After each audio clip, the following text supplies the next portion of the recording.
Ready. नमस्कार, मैं सुमित कुमार झा और आप देख रहे हैं दरभंगा समाचार। अगर आपने अभी तक हमारे चैनल को सब्सक्राइब नहीं किया है तो सबसे पहले हमारे चैनल को सब्सक्राइब करें, हमारे वीडियो को लाइक करें और ज़्यादा से ज़्यादा शेयर करें। आज हम पंचायत विशेष कवरेज पर पहुंचे हैं बहादुरपुर डेकली पंचायत में। यहाँ के मुखिया प्रतिनिधि नंदलाल ठाकुर जी से हम बात करेंगे इस पंचवर्षीय पंचायत में उन्होंने क्या क्या विकास किया, और इसके साथ साथ हम उनसे किसान बिल के मुद्दे पर भी बात करेंगे जो उन्होंने क्या कहा। आप हमारे साथ बने रहें और आप हमारे इस वीडियो को आगे तक देखते रहें। दरभंगा जिला के बहादुरपुर प्रखंड के अंतर्गत बहादुरपुर डेकली पंचायत के ओर से हम मकर संक्रांति, गणतंत्र दिवस और सरस्वती पूजा के अवसर पर अपने पंचायत के नागरिकों को, माँ बहनों को हार्दिक बधाई देता हूँ, शुभकामना व्यक्त करते हुए आशा करता हूँ कि उनका भविष्य उज्जवल रहे। तो हम लोग भी आम सभा का बैठक करते हैं। अब जैसे 26 जनवरी, 15 अगस्त, 2 अक्टूबर माने जो मजदूर दिवस, इस सब पर तो हम लोग आम सभा करते हैं। अनदिना भी 3 महीना 4 महीना पर जो है 3 महीना पर आम सभा होती है। लेकिन आम सभा के आधार पर तो हमारा जो सीमित साधन है, उस सीमित साधन के जरिए तो हम विकास संपूर्ण आकांक्षा को पूरा नहीं कर सकते हैं। अच्छा। क्योंकि साधन आपके पास सीमित है, आवश्यकता अनंत है। तो अनंत आवश्यकताओं की पूर्ति सीमित साधन के द्वारा आप नहीं कर सकते। तो जनता का एक उम्मीद मुखिया के जो से लगा हुआ रहता है, तो वो तो उनका अपेक्षा पूरा नहीं होगा। तो ये सरकार जो है मुखिया को कहीं ना कहीं जनता का आक्रोश का केंद्र बना रहे हैं, क्योंकि सरकार तो रहता नहीं है, नीचे में मुखिया रहता है। तो जनता का जो उम्मीद है, हमको जो है सो इंदिरा आवास मिल जाए, हमको जो है सो लाल कार्ड मिल जाए, वृद्धा पेंशन मिल जाए, हमको फसल क्षति का मुआवजा मिल जाए। तो वो जो है फसल क्षति का मुआवजा, इंदिरा आवास, वृद्धा पेंशन, या तो तमाम जरूरत का जो आकांक्षा पाकर मिल जाए, तो उनका पूरा एक मुखिया के जरिए तो आप संभव नहीं है जो आप उसको पूरा कर दीजिएगा। तो इससे क्या होगा, जो उनका आक्रोश मुखिया के खिलाफ बढ़ता है, मुखिया के खिलाफ गुस्सा बढ़ता है, वही आक्रोश के केंद्र में आते हैं। सरकार तो आते नहीं। तो इनको जो है समस्या का हल सरकार को इस पर सोचना चाहिए। आप कहीं ना कहीं सरकार पे एक बड़ा आरोप लगा रहे हैं। सरकार मुखिया प्रतिनिधि को आगे बढ़ा करके अपने आप को बचने का प्रयास करते हैं और सारी जो आक्रोश जनता की होती है वो मुखिया झेलते हैं। ठीक, तो क्या सरकार मुखिया का हाथ बांधे हुए हैं? एकदम बांधे हुआ है। हम क्या कहें, पहले भी कहे, जो उनका जो सिस्टम है, उनका जो नियम है, उनका जो कानून है, उस कानून के आधार पर ही तो मुखिया को चलना पड़ता है। अब जैसे हम बता रहे हैं वो अभी जो अगले ही दिन हम देखे हमारे वार्ड में आम सभा हुआ सेविका के बहाली में, और सेविका के बहाली में आम सभा, तो हम लोग पूरे जनता चाह रहे थे जो उसको एक गरीब मुस्मात है, 2 बच्चे का माँ है, उसको होना चाहिए। लेकिन सरकार क्या कह रहा है, जो नहीं, जिसका मेघांक में सबसे ज्यादा है उसको आप करिए, और वो अपना प्रशासन के तंत्र के जरिए जो उनको करवा दिए। जबकि मुखिया है, वार्ड मेंबर है, पंचायत के पंच है। तो जब आम सभा का महत्व ही नहीं रह गया तो जनप्रतिनिधि का क्या काम है, तो बता दीजिए। तो फिर आम सभा की बैठक क्यों होती है? तब आम सभा का बैठक का कोई औचित्य ही नहीं है। जब आम सभा के बैठक में लिए गए निर्णय का संपूर्णता में अगर पालन नहीं होता है तो आम सभा का औचित्य क्या है, हमको बता दीजिए। तो कहीं ना कहीं ऐसा भी लग रहा है कि आम सभा की बैठक केवल दिखावे के लिए होता है। दिखावे के लिए हम कह रहे हैं, हम तो वही बात हम कह रहे हैं ना, जो उस दिन अभी एगो निधि कुमारी नाम का जो है सो सुपरवाइजर है, मोटा रकम लेके और उन्होंने एक सेविका को इस वार्ड में जो है सो बहाली करने का काम किया है, जिसका हम लोग विरोध भी किए हैं। कलेक्टर साहब के यहाँ भी महिलाओं का एक प्रतिरोध सभा हुआ है और आगे भी हम लड़ाई को जारी रहेगा। तो हम बता दीजिए, स्वतंत्रता कहाँ, जनप्रतिनिधि का स्वतंत्रता हुआ? कहीं नहीं हुआ जनप्रतिनिधि का स्वतंत्रता। इसलिए मैं अब आता हूँ आपके 5 साल में जो सरकार की योजनाएं होती है मुखिया के थ्रू, वार्ड मेंबर के थ्रू, पंचायत स्तर पे किया जाता, उसमें आदरणीय मुख्यमंत्री जी का ड्रीम प्रोजेक्ट था नल जल योजना। इस ड्रीम प्रोडक्ट नल जल योजना धरातल पे कैसे लागू हुआ आपके पंचायत में? देखिए, हमारा जो मुख्यमंत्री का जो भी योजना है, नल जल योजना, ड्रीम प्रोजेक्ट जो आप जिसके बारे में कह रहे हैं, तो आप देख रहे हैं जो अगले दिन ही टीकापट्टी दोकरी पंचायत में माने नल जल योजना का जो जल मीनार बना था कैसे धराशाही हो गया। अभी हाल में बैठक हुई थी बीडीओ साहब के यहाँ 2 दिन पहले, तो हम कह रहे थे जो इसमें तो जेई को पूरा का पूरा दोषी माना जाना चाहिए। तुमने क्या देखा?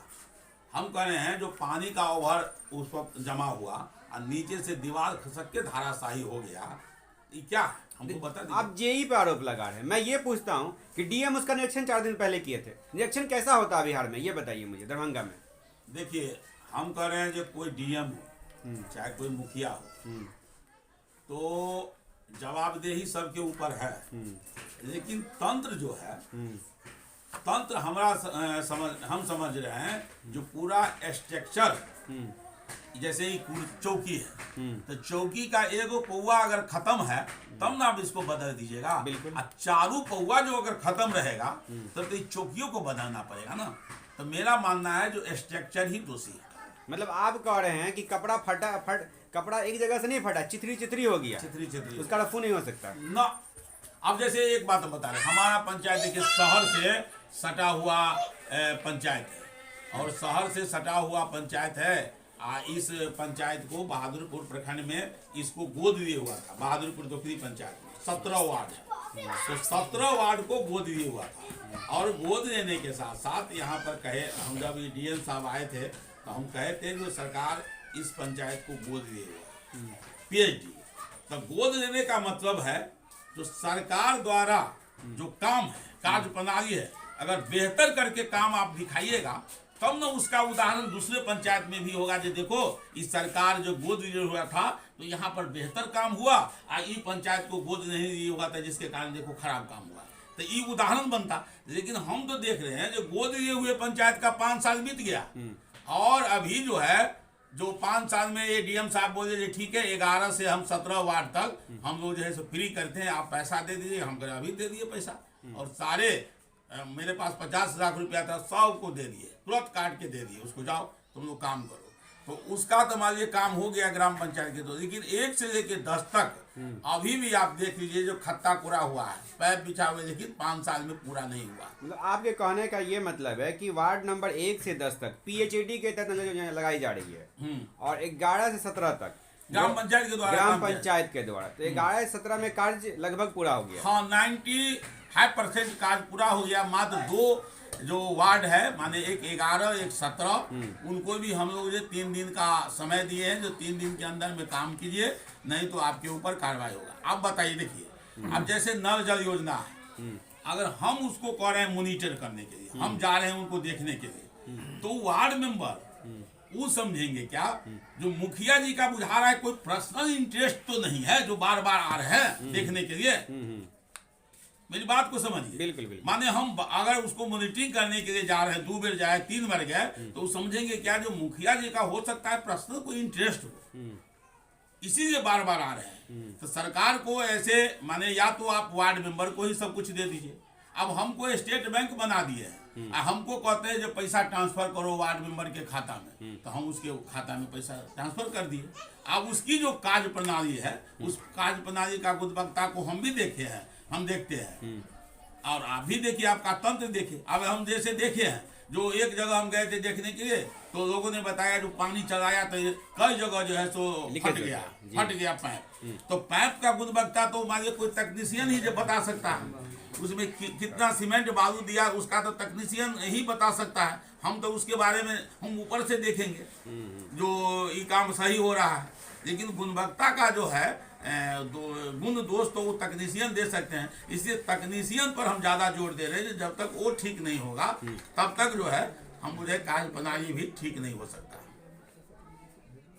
लेकिन ये सवाल ये भी सर उठेगा कि नल योजना एक जरिया बना करके कहीं ना कहीं मुखिया पति को बलि का बगा तो नहीं चढ़ाया जा रहा है, या मुखिया को? देखिए, मुखिया हो या मुखिया के पति हो, नल जल योजना हो या कोई भी योजना हो, तो मुखिया अपना अगर जवाबदेही के तौर पर काम करेंगे तो हम समझते हैं बलि का बकरा सरकार को बनाने से भी बलि का बकरा नहीं बन सकता। अब जैसे एक मिनट देखिए, हम लोग 5 साल के अंदर में देखे हैं जो हमारा 17 वार्ड में कम से कम हम समझते हैं जो 200 रोड तो जरूर बन गया होगा। आपके 17 वार्ड में? माने 1 से 17 था। अच्छा, तो रोड बन गया। बड़ा गली नदी है, 200 से कम नहीं बना। नाला सर कितना बना? माने उसमें अटैच कर दीजिए, नाला भी अटैच कर दीजिए। अच्छा, तो छोटा बड़ा हम बता दिए, 200 करीब करीब बना होगा। उसके बाद हम समझते हैं माने हमारे 5 साल में, वो 5 साल छोड़ दीजिए, क्योंकि उस समय 5 साल में हम लोग किसको घर देना है किसको नहीं देना है उसका हम कैंप लगाते थे। मैं ही था जो इंदिरा आवास विकास शिविर के नाम से हम कैंप लगाते थे ब्लॉक में। अब ब्लॉक के तमाम पदाधिकारी बैठते थे, BDO CO, उसके बाद नाजिर, पंचायत सेवक और लाभार्थी। वहाँ पर हम लोग कहते थे जो आप लोगों को हम घर दे रहे हैं, 25,000 रुपया दे रहे हैं, चेक दे रहे हैं, आप घर बनाइए। तो वो शुरू किए हम लोग उस समय 2001 में, और सरकार से भी मांग किए थे जो आप इंदिरा आवास के नाम पर 25,000 से काम नहीं चलेगा, कम से कम 1.5 लाख रुपया दीजिए। तो उस समय कमाइए 2001 से 20 में आके सरकार रख दी, अभी जो है सो 1.5 लाख रुपया माने दे रहा सर। 16 से 20 की बात करते हैं हम। इसमें प्रधानमंत्री आवास योजना के तहत आपके पंचायत में कुल कितने लोगों को आवास मिला होगा? देखिए कल तो हम माने लिस्ट देख के बता सकते हैं, लेकिन उसमें लगभग जो है हम समझते हैं जो 500 से कम नहीं मिला होगा। 500 से कम नहीं मिला। ये सर लगातार कोरोना काल में जब पूरा विश्व लॉकडाउन हुआ उसमें मनरेगा एक जॉब अपॉर्चुनिटीज बना, तो आपके पंचायत में मनरेगा कार्य हुआ होगा, तो मनरेगा कार्य कैसा हुआ आपके पंचायत में? देखिए हमारा जो पंचायत है शहर से सटा हुआ पंचायत, और शहर से सटा हुआ पंचायत होने के नाते मनरेगा योजना में क्या है, जो मजदूर को काम देने का ये योजना है जी। हम लोग ही ने मांग किया था। जो आज बिहार के मजदूर पलायन करते हैं, बाहर जाते हैं, उनको कोई रोजगार नहीं मिलता है, दिल्ली में जाता है, पंजाब में जाता है, हरियाणा में जाते हैं, तो उनको मार के भगाते हैं जो भाव जाओ बिहारी क्या करने के लिए आए। तो अगर हमारे बिहार में अगर उस तरह का काम मिल जाएगा तो लोग दिल्ली, पंजाब, कलकत्ता क्यों जाएगा? तो कोरोना काल में काम मिला सर मनरेगा में आपके पंचायत में? माने हमारे ही पंचायत में क्या, हम तो पूरे अथी में कह रहे हैं, माने बिहार में करें जो नाम मात्र छोड़ के कहीं नहीं मिला कुछ। मतलब खाना पूर्ति हुई है? कहीं नहीं कुछ हुआ, कुछ नहीं हुआ ना, हम लोग तो नहीं मानते हैं। आपके पंचायत में सर स्वास्थ्य केंद्र का जो है सो क्या हालात है, सो बताइए, इस पर जरा खुल के प्रकाश डालिए। देखिए स्वास्थ्य केंद्र जो है अभी हमारे पंचायत में बहादुरपुर स्वास्थ्य केंद्र एक है, बहादुरपुर प्रखंड में, एक स्वास्थ्य केंद्र है छोटा, एक उप स्वास्थ्य केंद्र, उप स्वास्थ्य केंद्र जी। लेकिन आप बताइएगा जो स्वास्थ्य केंद्र का भी हाल बस से बदतर है। माने 32 बेड का हॉस्पिटल है, 2-3 गो डॉक्टर है, 2-3 गो नर्स है, 1-2 गो चपरासी है। तो हम कह रहे हैं जो ये क्या है, ये तो एक प्रकार का मजाकिया है ना। जबकि अगर सारा यहाँ पर होने के इतना बड़ा 32 बेड का स्वास्थ्य केंद्र होने के बावजूद भी लोग DMCH में जाते हैं। अगर वही इलाज अगर बेहतर व्यवस्था तकनीकी का यहाँ का अगर तकनीक का विकास अगर इस जगह हो जाए तो हम DMCH क्यों जाएंगे? ये बहादुरपुर प्रखंड का नाक का केंद्र है यहाँ, तो इस प्रखंड में तो मान यही लोग इलाज करवा सकते हैं। सर आपके पंचायत में, आप पंचायत के मुखिया हैं, तो आपने उप स्वास्थ्य केंद्र को लेकर के कहीं DM या कहीं जिला पदाधिकारी को कोई लेटर लिखा कि व्यवस्था सही की जाए? देखिए हमरे कहने का मतलब हम लोग जो है सब बराबर इस सवाल पर सरकार से मांग करते हैं। आप जानते हैं हम लोग एक वामपंथी धारा के लोग हैं, हम लोग जो है सो लगातार सरकार प्रशासन से मांग करते हैं। इस स्वास्थ्य केंद्र का सवाल हो, चाहे कृषि का सवाल हो, किसान का सवाल हो, मजदूर का सवाल हो, चाहे गरीब का कोई भी सवाल हो, तो हम लोग तो लगातार मांग करते हैं। हम लोग के छोड़ के दूसरा कौन है मांग करने वाला? हम तो नहीं देख रहे हैं जो सड़क पर हम लोग को छोड़ के दूसरा आदमी कोई मांग करता है। एक चीज बताइए सर, एक चीज बताइए सर, जैसे कि बहादुरपुर प्रखंड से अभी जो है सो मदन सहनी जी जो है सो विधायक जी भी हैं, ठीक है, वो आपको सरकार में मंत्री भी रह चुके हैं, उनके पास आप लोगों ने कभी इस चीज़ का शिकायत दिया है स्वास्थ्य केंद्र को लेकर? देखिए मदन सहनी के निकट हम जो शिकायत जाके करेंगे जी, तो मदन सहनी जो है खुद इस प्रखंड के जो है खराजपुर पंचायत के वो है। जितना दूर हमरा यहाँ से स्वास्थ्य केंद्र है तो उतना दूर उसका भी घर इसी जगह है। तो उनका भी फर्ज तो बनता है जो आके हम देखे और वो मंत्री रह चुके हैं। तो हम तो नहीं समझ रहे मदन सहनी जी कहियो यहाँ आए हैं। नहीं, हम सवाल पूछेंगे सर, जब उप स्वास्थ्य केंद्र का बिहार में ये हाल है तो क्या दरभंगा जिला में जो एम्स बन रही है और डीएमसीएच की बुरी हाल है, तो एम्स की क्या हालत रहेगी? एम्स का वही हाल होगा जो उत्तर बिहार का सबसे बड़ा हॉस्पिटल अगर कहिएगा तो डीएमसीएच रहा है। यहाँ लोग बिहार से ही नहीं, बगल का जो देश है नेपाल, वहाँ से भी लोग इलाज करवाने के लिए यहाँ आते थे डीएमसीएच में। लेकिन डीएमसीएच का जो हाल है इतना खास्ता हाल है जो आप देखिएगा, जो डीएमसीएच से लोग जो है वहाँ से जाके प्राइवेट में इलाज करवाते हैं। क्यों करवाते हैं? क्योंकि वहाँ पर बेहतर सुविधा का घोर अभाव है। तो वही हाल होगा एम्स का। आप किसान भी हैं, जी। मुखिया भी हैं, जी। किसान आंदोलन से जुड़े हुए भी हैं। किसान आंदोलन के भविष्य को आप कैसे देखते हैं? देखिए, किसान आंदोलन के भविष्य को हम सकारात्मक दृष्टि से देखते हैं। ये जो देश के प्रधानमंत्री है, जो 3 कृषि कानून, जो काला कानून जो देश पर किसानों पर जो थोपना चाह रहे हैं, तो उनका नहीं चलेगा। पूरे देश में ये आवाज़ गूंज रहा है। तो पहले ही प्रधानमंत्री कहते थे ये खालिस्तानी है, पाकिस्तानी है, नक्सलाइट है, माने उनको तरह तरह का नाम उपनाम देके जो उसको अपमानित करने का काम करते थे। लेकिन आज वो देश का आंदोलन बन चुका है। वो एक राज्य का आंदोलन नहीं है, हरियाणा पंजाब का आंदोलन नहीं है। हम लोग भी देखे 29 तारीख को गवर्नर का घेराव किए थे बिहार में, और हम कहे थे, हम लोग मांग किए थे जो 3 काला कानून है उसको निरस्त करो, और 2020 जो बीजेपी है उसको निरस्त करो, न्यूनतम समर्थन मूल्य किसानों को दो। तो ये कानून जो है, कहीं हम कह रहे हैं जो देश माने कि जमीन हमारा, राज कॉर्पोरेट का, ये नहीं चलेगा, ये कभी नहीं चलने दिया जाएगा। ये किसान ही नहीं, आम आवाम ये इस चीज का ऐलान कर रहा है और मोदी सरकार को पीछे हटना होगा। सर, अब ये मेरा आखिरी क्वेश्चन होगा प्रश्नकाल का, जो कि इस बार जब आप पंचवर्षीय चुनाव में फिर उतरिएगा तो जनता के साथ क्या संदेश लेकर के उतरिएगा? किन मुद्दों के साथ?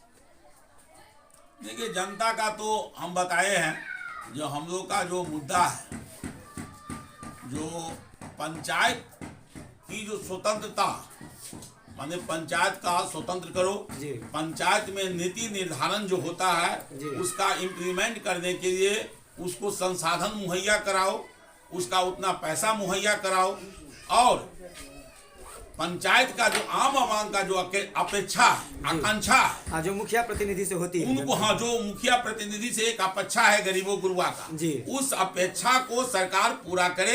ये बात हम जनता को बीच में ले जाएंगे और लेने के साथ इसको आंदोलन का रूप देंगे।